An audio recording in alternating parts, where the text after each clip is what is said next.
All right. Happy Tuesday. It is Tuesday. Cool. Happy Tuesday, everybody. Welcome to another weekly whiskey. John is back from the Great North, up north. I made it. He caught a couple birds. For those of you that tuned in last week, things look very different. Last week was a bunch of cardboard boxes and a camera hanging off the wall. So I'm settled. Life is good. We've got whiskey here. We have a great guest with us tonight, Marianne Eaves from, you guys all know of her legacy, but she's with Eaves Blind, which is what we're here to talk about tonight. John is here, as we mentioned, so we have a great lineup for you tonight. In our bourbon news, last week was pretty quiet. This week is super exciting. Our Penelope blend dropped last week. If you got an email, great. If you didn't get one, we're about to send out the second round now. Outside of that, the Nita Tepestate has released as well. That's kind of adjacent to our bourbon. And our Russell's was bottled, so the labels are being printed now. So Russell's is almost here. I think that really wraps up barrel news. There's a big post ready for our bourbon tomorrow. So why don't we dive in and talk some whiskey? Welcome, Marianne. Hey, John. Good to see you. Thank you. Yeah. Jay, I like that you mentioned that I caught some birds. Like, is that what you assume that I was doing on my hunting trip, was catching birds? I assumed you missed them and therefore you caught some, but I think you shot one or two too, if I'm not mistaken. Yeah, I brought a net gun with me. Okay. Like an episode of Dude Perfect. Yes, it was. Oh man, that is a rabbit hole we need to go down. It's great to be back, and really excited to chat with Marianne about her new project with Eaves Blind. I think she's even got one of the wild blacked out Glencairns that she's going to showcase for us too here. Yeah, we're obsolete. Ours are clear, so we're not even cool anymore. I'm gonna have to get some film effects to make mine look good. It's so 2019. Yeah, it's interesting. There's a couple things about the black Glencairn that I don't know if I fully realized would be an issue. So it's completely black, so you have no idea how much you poured yourself, which slippery slope. Like both a pro and a con at the same time. Yeah. And also my furniture is kind of dark, so if I put it down somewhere and I'm in a dark room watching a movie, which was me last night, it's easy to lose too. Chameleon. Yeah. You need one of those tiles that people put on their keys and their phone and stuff. I know, right? like sonar. Find my glass. Still totally worth it. Very cool. That's awesome. Yeah, it's interesting because I think it was 6 months ago that Glencairn, the company, released their anniversary pack, and some of them were opaque, and I was like, that's interesting, and I totally forgot about it until the announcement for Eaves Blind came out, and I was like, oh, they're back, opaque is back, and it's kind of cool to see the colors diversify, because they picked really gaudy, the worst colors I've ever seen. I was like, this is your party? Purple, red, gold, green, gold. That's awesome. Cool. So tell us a little bit more about Eaves Blind. I'm sure at this point where people are very aware of where you've come from. So let's talk about where you're going. What's the deal with Eaves Blind? Absolutely. So it was a little bit of a harebrained idea that I came up with while I was trying to figure out a way to really get this mobile lab off the ground. I thought, there are probably lots of opportunities for sponsorships and that sort of thing. But what I think would be even better is if I could find a way to get the people who have been following me on this journey along for the ride in the next chapter. So considering different ways to do that, I was like, well, maybe people just want to drink what I make. So I started asking people, how much do you think that would be worth? And then, not just tasting it, but getting a little bit of education too. Something that I kind of miss from my days at Brown-Forman was doing the Bourbon University. And that is kind of infused into this, but to the next level. I'm calling it a distiller level education, but you don't need a chemical engineering degree to understand it. So there are the two different levels. There's the apprentice kit and then the aficionado kit. The same blends will be in each kit. It's just the amount of information that you're receiving. And then in the aficionado kit, you're also getting single barrel samples as well. So to talk about that level of detail in the nuances of the flavors and all of that good stuff. And I mean, not to pat my own back or anything, but if you want to learn about bourbon, I think a great way to do it is to learn directly from a master distiller. That's Yeah, awesome. I would say that's probably a pretty good resource. Like, I like Fairly the naming reliable. convention too. I like Yeah. the naming convention too. I run a group called Aficionados that picks barrels. So, like, Oh, nice. mint naming convention. I Spot on. approve. Thanks. Yeah, originally it was like core and VIP, and I was like, this is boring. Yeah. It's like So every let's- like county fair ticket access ever. Yeah. Let's look Yeah. at the education side of it a little bit. So what is coming with, so these are going to be kits that are all boxed up with all of the items that you need to be a kick-ass bourbon taster and an educated part of the bourbon world. How is the kit going to help educate people? What's going to be in there for material? So in the apprentice kit, it's gonna be, you know, tasting notes, the recipe, some information on the barrels, the yeast strain, some stuff about the source of the grains, the percentage, of course, of the grains, just, you know, some of those things that people like. Maybe they do, or maybe they don't even know the different regulations of what it means to be a bourbon. So it's kind of going through that one by one. This is this is that. That's why you're tasting the flavors that you are. And it's so interesting. I don't think people really realize the impact of tasting out of a black glass.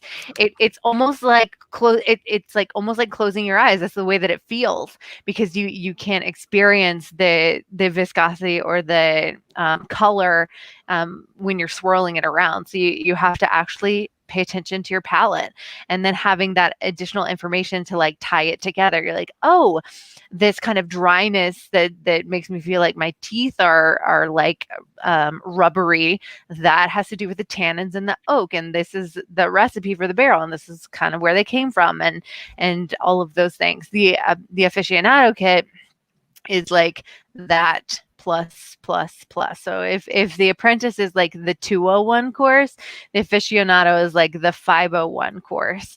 So this is like the level going to the detail of the gas chromatograph analysis of the whiskey, some water analysis of the if it what the water that it was made with, because they'll all be presented at cast strength. I'm pretty sure. The soil analysis, like if I can drill down to that level to get to the source of the grains, the production information. So we set our fermenter at 73 degrees and made sure that it didn't get above, 90 degrees. How does this impact the flavor versus a fermenter that's set at 88 degrees and held constant the entire time? And then what is the yeast strain, and, all the distillation details. Like, this is the stuff that I like to super nerd out on. So people with the aficionado kit, it's probably going to take you the better part of of spring, the whole spring, to you might still be digesting when you get your summer kit, but that's the thing. You have a full year, you're going to get all these samples, and it might be that you have aha moments along the way. There could be some samples that the effect of these different variables on the flavor are more subtle, while other ones are going to be like, wow, I get that. Wow, so that really tears the lid off this. I instantly have like 15 other questions. I'm going to try. I'm going to try to ask these in a way that makes a little more sense. I wish now that I had asked you sort of the breakdown of the kit and what is going to be in it on a general level before I made you tell us something specific about the pieces. But would you mind just explaining to us what the kit is going to be, and then the format for it, the subscription base, the delivery times, and all that? Yeah, absolutely. So the way that it's going to work is the aficionado kit is kind of like the top of the line. So you get all the bells and whistles. So it's the 2 black Glencairn glasses, these 200 ml blended single source bourbon samples. And then there's going to be 2 single barrel, of course, those are single source, but single barrel samples, as well as 2 little 50 ml bottles of water that are curated for each one of those single barrels. So it's not like, I'm just going to send you some Kentucky limestone water to cut all the samples across, these 4 releases. I really want to be thoughtful about the flavors that single barrel has, and then how that specific water source will impact as you dilute it, and then leading people through that. There's going to be a little water dropper, and I'm I'm going through the process of actually pulling all of these pieces and parts together. So the water dropper is actually, I think, going to be one of the more complex items to get to me. So it has to go through Germany and then come over to the US. But Oh, it's very interesting. special and very important. Well, is that just like a supply chain thing, or are you ordering very special pieces, or It's what? a unique item. I don't think I Okay, can source it in the US. So and interesting. unfortunately they don't want to ship directly to the US. So I had to get creative and Oh shipping yeah. to a friend in Germany and then over here. But it's going to be so worth it. And then one little surprise item that I'm not sharing, but they'll, the aficionados will discover it in their kit.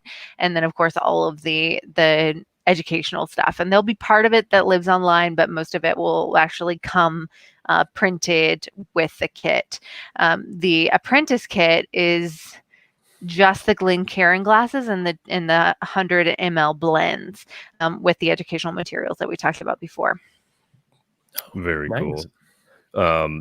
So at this point, I know we spoke about it a little bit earlier backstage there. You said that you've got a pretty good line on what you're going to use for your source material. Redbird 101 here. I wanted to ask, what's the ratio of the craft to the distillery samples, if you know and want to share that? I am not disclosing that information. Either in press or to the participants until I'm calling it the culmination of the program. But at the end of 2021, all sources will be revealed. Cool. Oh, cool. Okay. Mm-hmm. Well, yeah, that's the I best thing I about a think that's blind, great. right? Is finding out what the results were at the end, isn't it? Yeah. Right. I was like, how would I that be drinking? blind? No, that's fun because when we pick barrels and stuff, everyone's spread around, and I love to hold the reveal until the very end, and it's always amazing what people think they would have picked if they knew what it was, and then they pick something totally different blind. So Absolutely, that's right. So Are tell me you about broadcasting go ahead. from the traveling lab? So I'm in my house. I live in an RV. The mobile laboratory hasn't started construction yet, so can't stream from there. But in the future, I'll be doing all streaming from the mobile laboratory. Are you going to be like an evil supervillain, like with your own robots and stuff? Sure Have hope you so. seen? I'm picturing like Sonic the Hedgehog here. What's the bad guy in that? Jim Carrey plays him. Oh, Dr. Robotnik. He's got like all these kick-ass robots that just do whatever he wants. That's what the mobile lab is, I think. Yes, Okay. absolutely. Well, I'm glad post mobile lab, we'll have you back on, but we'll have like a speedometer in the corner, and we'll just like see like how fast you're moving across the country. Yeah. Which one of you is driving that thing? Come on. I should maybe do that. Put a little GPS. Follow along. That would be cool. I mean, that'd be awesome. I mean, I think it'd be cool. I'm curious about the Black Glencairn, and only because I know it's something that I would probably do. But so do people, and I know this is kind of a thing because like Norland did it like a while ago, and people had a terrible time at first. Like, do people have a hard time drinking out of a completely opaque Glencairn, or like is that like a muscle feel that people just get right away? Because I feel like I would probably just like drown myself on first try, and then I'd figure it out. But it's like waterboarding yourself with whiskey. It sounds like super dumb, but I've like never drank from a glass that like I couldn't see the contents, or like if it was a big tumbler, like you can see the water and stuff. But I hear you. Yeah, it's again about kind of going by your feeling. Okay. Yeah, I've devised a way to ensure that people don't like overfill their glass. So I mean, you could take a shot glass and fill that up and then dump it in, and then you would know how much you have. But there's going to be a special way to do it that I'm devising for the participants. I like it. Devise a black Glencairn with a fucking Sharpie.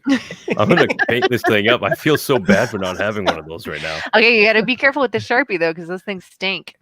Oh yeah, I would say that'd be great for nosing whiskey after I've been smelling that for 45 minutes. John got really high on Ancient Age. I wonder why that happened. It's weird. He only had one pour of whiskey, but he is asleep. That's funny. So you mentioned the mobile laboratory is under construction. Are you planning to have that done in 2021? Is that, what's the plan there? The hope is that it will be completed in January when the program kicks off. So I'll be actually doing the blending for the program in the laboratory. Man, that's awesome. No, that is very cool. What's like, so when you're making these blends, how much are you Like, how much liquid are you talking about that you have on hand that you're going to mess with to get this down? Like, are you like just carrying around barrels of whiskey in this mobile lab? Like, I just got a bunch of keys to warehouses. that's what I'm actually way working with. better. Mm-hmm. Very, very cool. I mean, yeah, that beats carrying it around. I think your miles per gallon is probably better that way. If I think about it. Absolutely. There's also that to consider. Yes. I don't know if they ABC would take too kindly to me bootlegging barrels of bourbon around the Just country going either. across state That is a lines good with all point. this whiskey. It's funny because I just moved and I moved all of my booze in one trip, and I was like, God, I just hope, like, I haven't been pulled over in a long time, so I know it's my time to get pulled over, and I don't want to explain to like the fuzz Excuse me, what sir. is going on. Like, Why do you have 450 bottles of open stock Yeah, in exactly. your vehicle? And so I was like, well, hopefully this doesn't happen. I hadn't even thought about it like the barrel level. Like, ma'am, like, you know, you have 8 barrels of whiskey back there, right? Like, I'm like, it's a closed container, though. I mean, Yeah, at I'm least there's paying taxes that, for storing these. It's not a big deal. right? that's funny. I That's mean, good to you know. can definitely transfer, but it has to be in a bonded Right. transportation vehicle. Yeah. So I actually asked my lawyer. I was like, "Can I put a bond on my mobile laboratory?" And she's like, about that, we just don't know." We prefer you don't be the first one to try it. Uh-huh. Let's not set precedent here. Yeah. That's fine. Yeah, right. So you mentioned spring and summer. So are there going to be 4 seasons of There'll be Eaves 4. Blind? Okay. Mm-hmm. Yeah, I think it's March, June, September, and December. Oh, okay. So that's quite the schedule, especially at the end of the year. So I'm just curious, and you don't have to answer this. Are you going to try? And this is probably like the whole art of master blending as it is. But are you going to try and hit different profiles for the seasons, or is it just kind of a okay? Has Oh, you nothing stole to my do with question, too. nothing to do with the season. It's just kind of a fun way to release it. Oh yeah, sure. Yeah, my mind instantly went to like, are we talking like rye for the autumn season and stuff like that? Like, All bourbon. cool. Okay, interesting. Barrel finish stuff or no? That I'm still actually kind of wrestling with. Like, do I want to do some barrel finish stuff? Like, it may be that there's one thrown in, just to make things interesting. But yeah, haven't fully made up my mind on that one yet. Okay, that's a fair enough answer. We're gonna get you on it next time. Chris just said something I was thinking too with Jefferson putting barrels on a boat and stuff. I was thinking when this is all said and done, you could just sell anything that you don't have, anything that's left over at the end of the year to Jefferson, and it could be their nationwide release. It's been aged in like 73 states across 18 countries. Yeah, I mean, it'd be the There source you has go. been thrice obfuscated and aged in a mobile laboratory. It seems right for their marketing. Yeah, the marketing writes itself, man. It's like you're just printing money. That's hilarious. So and you might talk about, so all bourbon, some rye, kind of blend. All bourbon. Okay. Mm-hmm. Cool.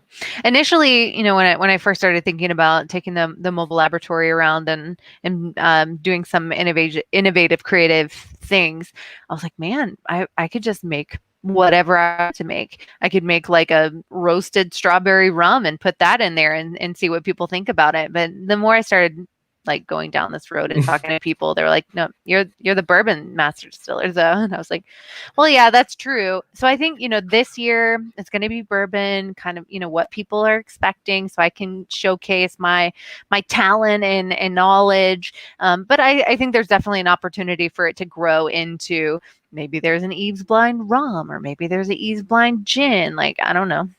Okay. Well, John and I are both huge rum fans, so that's actually really interesting to hear. Speaking of language, I would encourage you to go into rum, because I think rum is awesome. And if you can reverend the great Stiggins and Stiggins fancy pineapple macerated rum, I think that would be fantastic. Where's that made? That's a plantation product. So okay. We don't really get to know, but we kind of do. Gotcha. But I mean, I think that'd be super cool. There's obviously quite a lot of experimentation in rum, but I don't think we have a mobile lab strawberry rum yet. So your calling is clearly written in the next stars. brand extension, mobile lab distillery. Right. Yeah. That actually, I don't know if distilling in a vehicle seems like the safest choice. It's not. It's not really possible because you have to have a DSP, and that it doesn't roam with me. Like if I have it my DSP in Kentucky, it's not like, oh, all of a sudden I can distill anywhere I go. It's just all very complicated. Yeah, we just have to be an MDP then. We have to fix those laws. Yeah. Maybe one of these days. So I'm curious, how long have you been kind of considering Eaves Blind? Like, I'm sure this isn't something you came up with overnight. And is there anything that like really surprised you when you were putting this together, like either for better or for worse?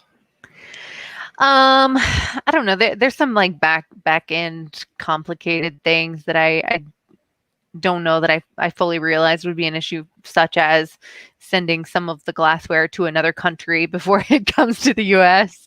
That I have some really smart friends that have been helping me with questions that I've had along the way. And, there will, I'm sure, be more things that pop up. But overall, I'm just really excited to kick it off and start sharing everything that I've learned with folks. Cool. So, what do you got there? You're getting awfully involved with whatever it was.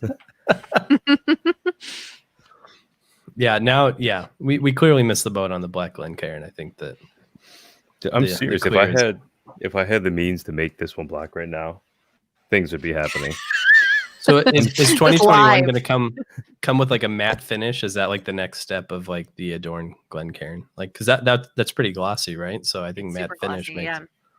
I actually did spray paint one matte black for a photo shoot, so you'll see those photos in the next couple weeks.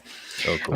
I asked Glencairn to ship me some for this photo shoot, and unfortunately, like I had to leave early in the morning to drive an hour and a half to get to the studio, and they got there when I got home.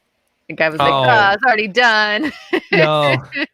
But the matte black one's pretty sexy. I don't know. Maybe Glencairn should look into that too.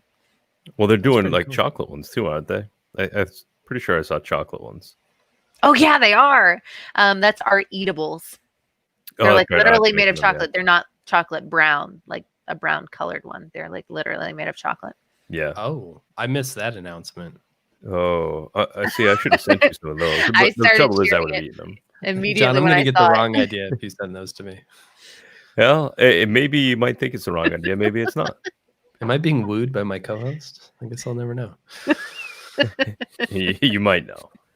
So are you finding that like mostly individuals are interested in Eaves Blind? Are there like, because I know like whiskey's starting to make its way into like corporate events, whether it's like corporate tastings or corporate retreats, or even like I've helped facilitate some like corporate barrel picks, which I never thought I would ever see.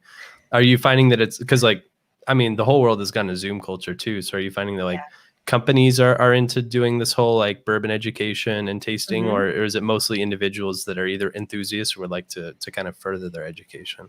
Most of it for the Eaves Blind has been individuals, but I am getting big corporate event requests, but I'm not putting Eaves Blind out for that.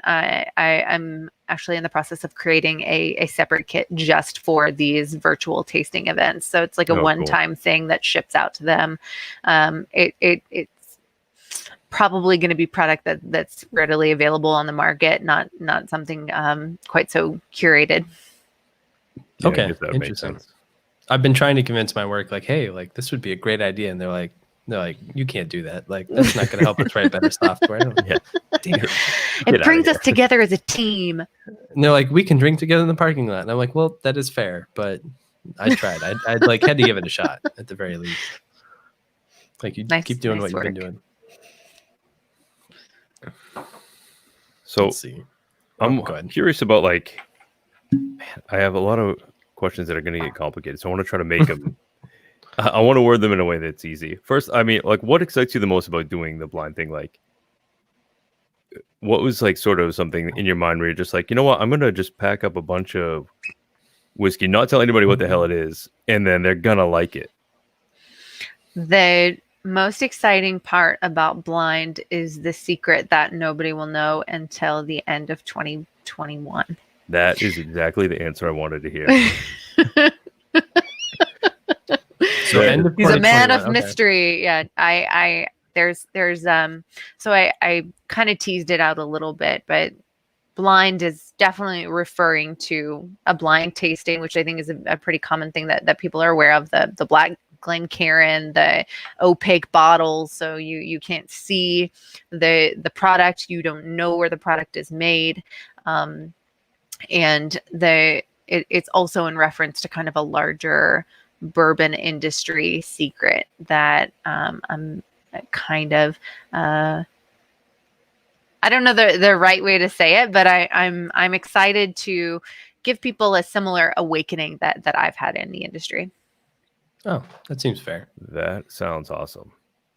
So, okay, so you get the reveals at 2021. And this is something I like. I think is always fun. I like try and get people to guess what things are. Are you gonna try and get people to like, all right, like if you've tried this, if you're ballsy enough to guess, if you have any ideas what this is, or is it just like you get what you get? Here's your reveals. Like revel in the pain or glory of people being like, oh, I totally knew what that was. Yeah, I mean, definitely folks can guess. I'm a steel trap though. You're not gonna get me to tell you what it is until the whole thing's done, because that's the fun for everybody. Yeah, that's fair. I think that's in chat here. Kendrick asked if this is distillate of your own, or if this is something that you selected, which we kind of spoke about a little bit. But if you just want to shape that answer up for him. Yeah, it won't be anything that I produced personally, but they will be they'll be curated blends by me. So produced by some other crazy talented distiller, and then I just put my little cherry on the top by picking barrels and making a unique profile that way.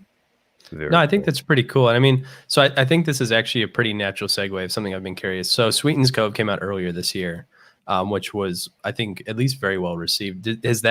Was Eaves Blind already an idea at that point, or has Sweeten's Cove kind of played into like, hey, like this was super well received, obviously, I mean, very well sourced, did that provide any inspiration for Eaves Blind, or was that just kind of kind of an independent inspiration? Maybe it fed into it a little bit, but they're pretty separate ventures. Okay. Yeah, I mean, I have been so excited to work with the Sweeten's Cove folks. It's probably going to be a sourced product for a long time, and having that experience with that 13-year-old product, which was just crazy complex and delicious, I was like, oh yeah, I mean, there's some stuff out there that people would like to drink. I think a lot of people turn up their nose at sourced whiskeys, just in general, and something that I've kind of evolved into an appreciation for is the art of blending.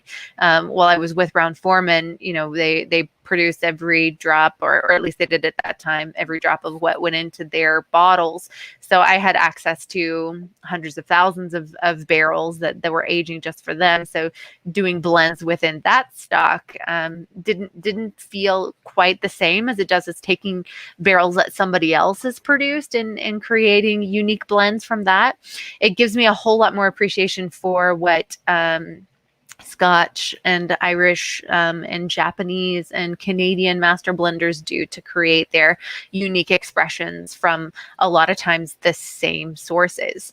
So I think what is evolving over here in America is this appreciation for the uniqueness of each individual barrel, and how, even in a lot as small as 26 barrels, you can find significantly different flavors and create unique expressions.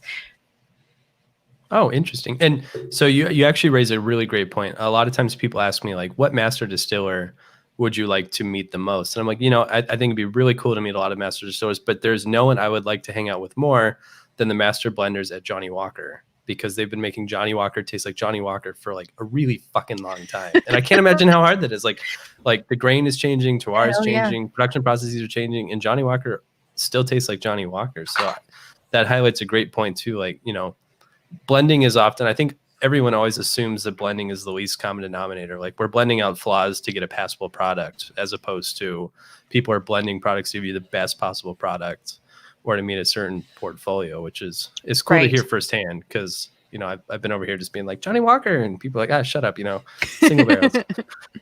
It takes a crazy amount of talent to keep a product consistent.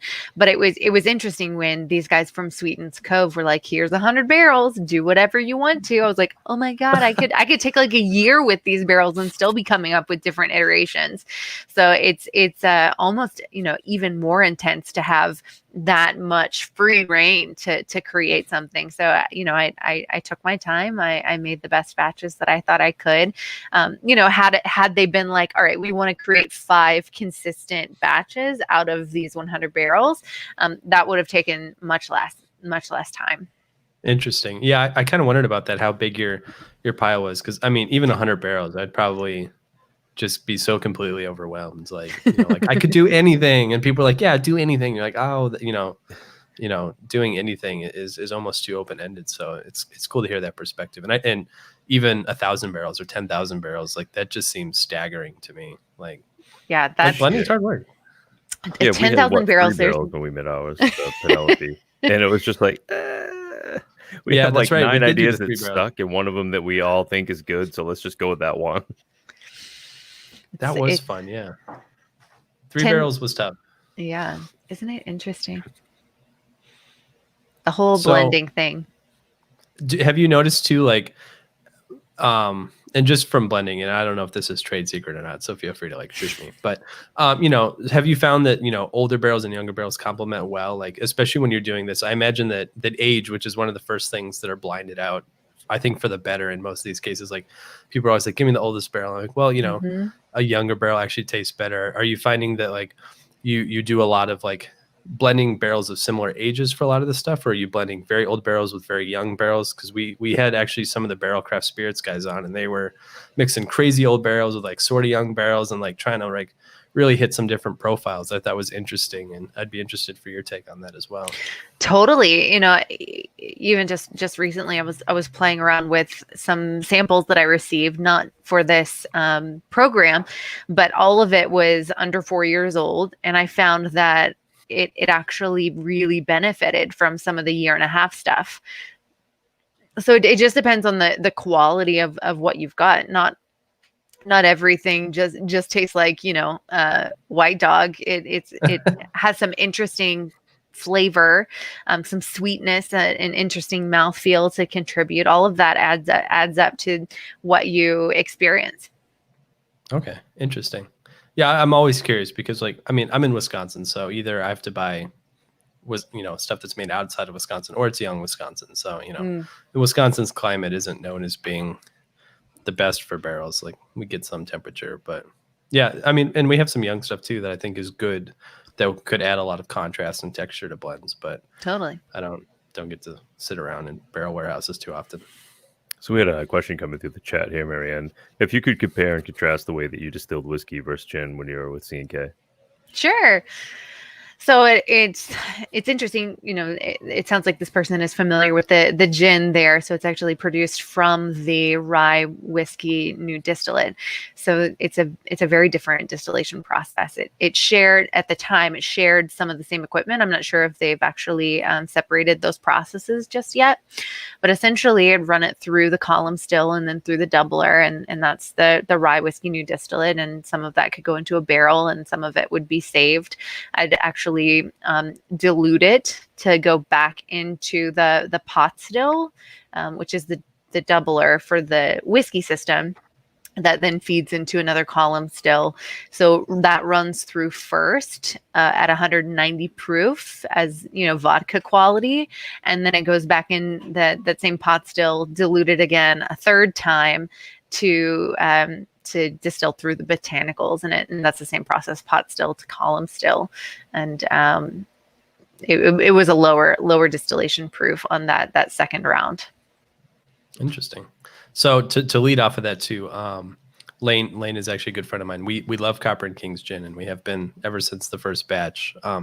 Did you pick the botanicals for, I mean, because both spring 2019, spring 2020, and autumn 2019 were all like really wild gins, like in very different ways. Like, I've never had more clove, I think, in a gin than the autumn 2019 batch. But did you pick those botanicals? It was good. It went really well with Dubonnet, which is one of my favorite cocktails. Like Dubonnet and gin, like an Old Queen, just like slinking away. But So I developed a recipe for the core gin at Okay. Castle and Key. I was starting to work on that first spring release when I decided that there were greener pastures. Sure. Yeah, I guess that's right. It's So I hard think to. they actually ended up tweaking the recipe that because it wasn't finished. I wasn't ready to like put my seal of approval on it yet. They had kind of a halfway there recipe, and I think they ended up still making some iterations to that for the spring and the fall. Oh, right. Okay. Yeah, I'm sorry, I messed it up. Castle and King. I was talking brandy right before this was something about Copper and Kings, and was like, drink Copper and Kings, drink Copper and Kings, and No worries. and we haven't been drinking at all. So Things like that never happen around here. I mean, a lot of people make that mistake. They're like, oh, I think I visited it. It's got the shipping containers of like, oh no. Try Castle. Wrong. Close. Yeah. The worst part is that I'm looking right now. I have like shelves behind my desk, and I see bottles of both Castle and Key and Copper and Kings, and I still messed it up. So No what are you worries. gonna do? Doesn't hurt my feelings. So I noticed too, kind of straying away, but you spent some time working on brandy lately. Since I flubbed that one and I brought us into Brandyland with the Copper and Kings. What's going on with the wildfires in brandy right now? Because I think that's super interesting, and I wondered if 2020 was just going to be a year that we never saw vintage for Californian wines ever again. I know, right?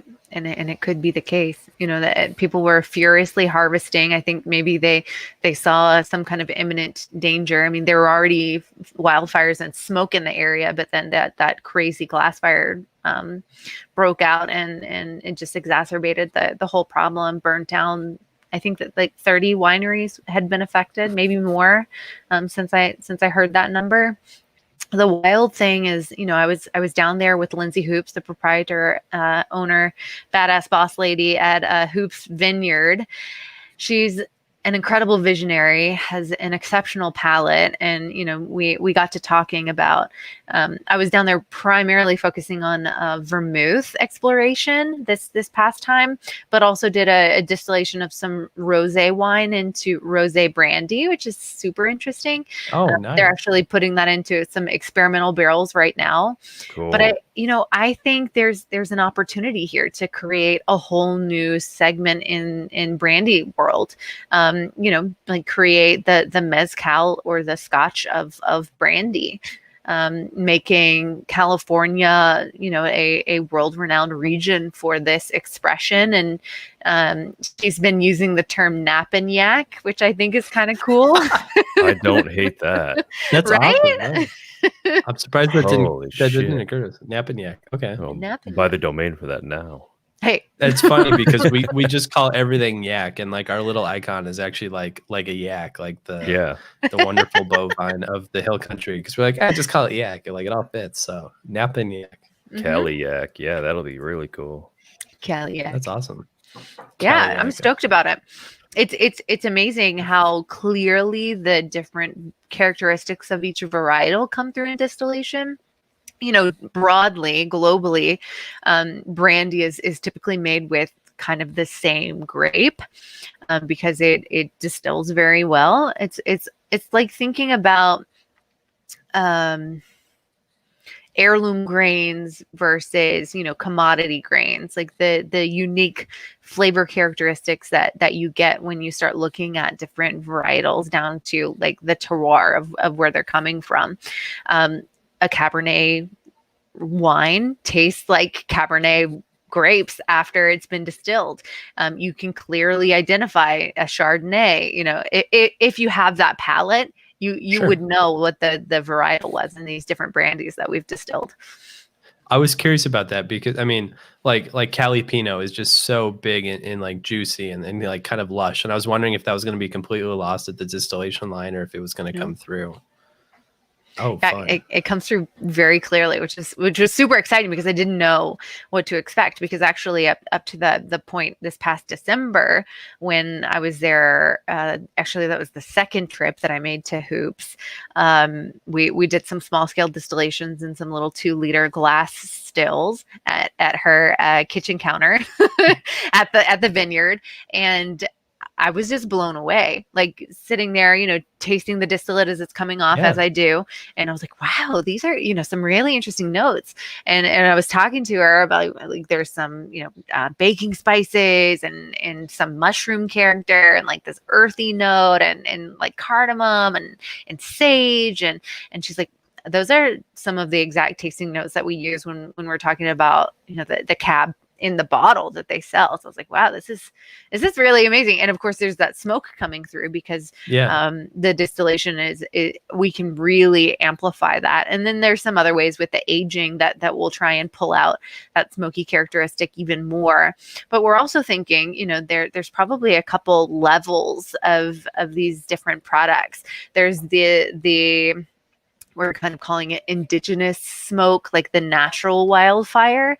And then there's the opportunity to create a smoking process to infuse grapes when there aren't wildfires. Interesting, because I know there really is going to be room to expand on that. Mm-hmm. Yeah. In previous years, I know places have used like smoke malt from wildfires, but this was the first I'd heard of like the fruit's taking on smoke. Let's tinker with it. So that's pretty cool. Yeah, let's run with it. A local distillery here in Milwaukee, Wisconsin, Great Lakes, will distill almost any kind of fruit, which I think is super cool. Like, oh, we got bananas. Like, all right, it's going in the still. Like, oh, we got apple and bananas.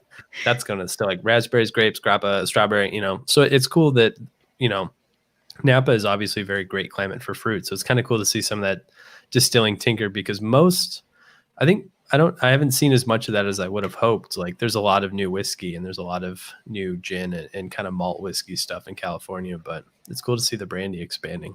Absolutely. And that was, so Lindsay has been doing a ton of research on the history of spirits out there. And actually all beverages in California were started with brandies. From what I understand, it wasn't wine that kicked it off. Interesting.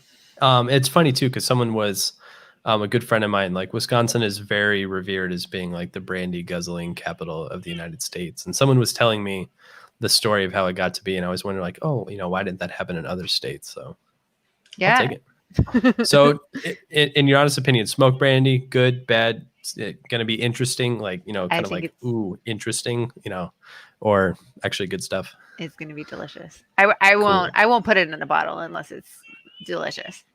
Okay, I'll take it. I think it's cool. I can't think of many smoked brandies. I had a smoked rum from Stolen that was just fucking terrible. So if it's good, I'll take it. I think that's great. Absolutely. That sounds crazy as shit too, and I like that. Yeah, that is kind of wild. Okay, let's pull this back around full circle here. Lane had a pretty big question here. It's going to be one of the last ones we pull out of chat. But wanted to know that as a male, what can he do to help include women in the whiskey community? And maybe some of the things that have been a struggle for you. I mean, being the first female master distiller and things like that. Obviously, this is something that you have, dealt with here and there.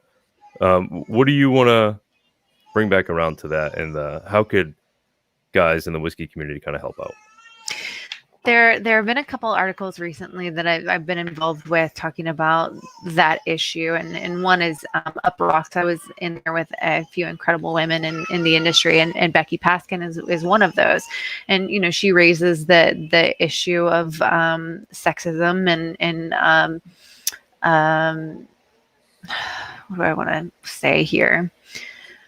Essentially, my comment is let's treat women as more than the sexy prize or the just thing. I think something that I've encountered personally in this industry is I'm approached as a support person or hospitality or sales or marketing. Like people don't come at me and say, oh, you must be the master distiller.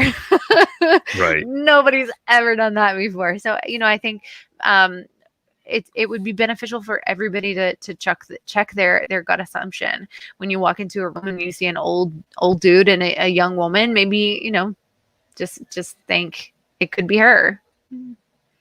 Interesting. I like it. That was a great question too. Thanks, Lane.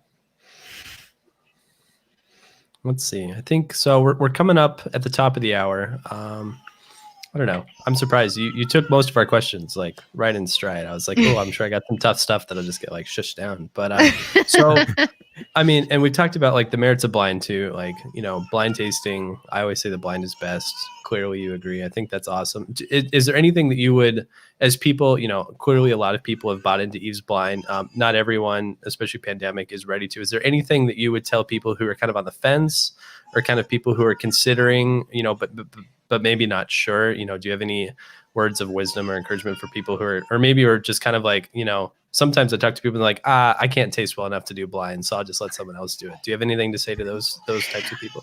I think it would be especially helpful for folks who think that they don't have the palate to do it, because it forces you to really get in touch with your capabilities, and you know, doing it 8 times over the course of a year, you're really going to see an expansion in what you are able to taste, and I think tying it to like direct influences in the process or the makeup of the product will help people to start to identify these things as they go out and taste new products that they haven't had before.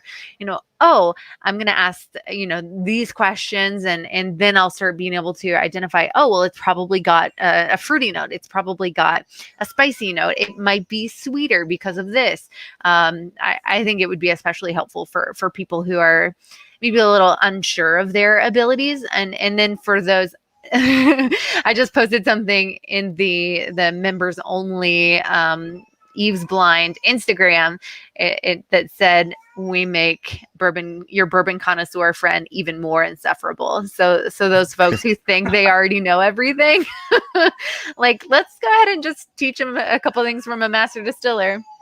Perfect. Yeah, I think that's super cool. So, okay, cool. Well, it has been, John, do you have anything else you wanted to ask? I think we've pummeled no, at this point. I don't dare rip open any more questions, man. She's got too many good answers. She's not going to tell us where the whiskey's from yet, so we'll just have to wait on that. 2021, late in 2021. I'm very late in my 2021. goddamn calendar. I'll send you an invite later, and we'll party about it. But man, it has been a pleasure. Thank you so much tonight for joining us. I know you're busy. You've clearly got a mobile lab to build, so I thank you for taking your time out of your. It actually sounds kind of maniacal, so I dig it. But thank you for taking time out of your schedule to come and talk to us about Eaves Blind. John's put up an awesome banner for those of you at home that are interested in finding Marianne on Instagram, her website, and for Eaves Blind information, that's all there. Yeah, I think that it's been an awesome night drinking. It's been great to talk to you, especially. I guess we'll have to get Black Glencairns and see if we drown ourselves in the first one. I'm ordering those tonight. Maybe just start closing your eyes when you're drinking out of your regular Glencairn, just to get the feeling of it.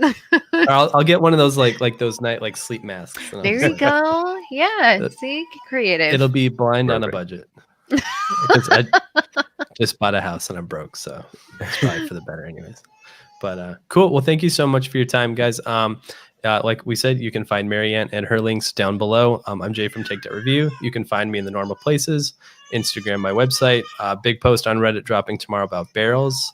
And John is at TheBourbonFinder. You can find him on Instagram. You can find his website. And this has been a Whiskey Network production. So, John, I know you got a lot of buttons to push, but why don't you take us home and we'll get to the deal. Marianne, thanks again for coming on. This is great. I really appreciate you taking the time. Thank you, guys. Hopefully everybody in chat is going to take a moment here and go check out Eaves Blind and see all the great material that you're putting up on there. So. And with that, guys, say cheers for tonight, and we'll see you next week on Weekly Whiskey. Cheers. Yeah. Thanks again. Stay healthy, everyone.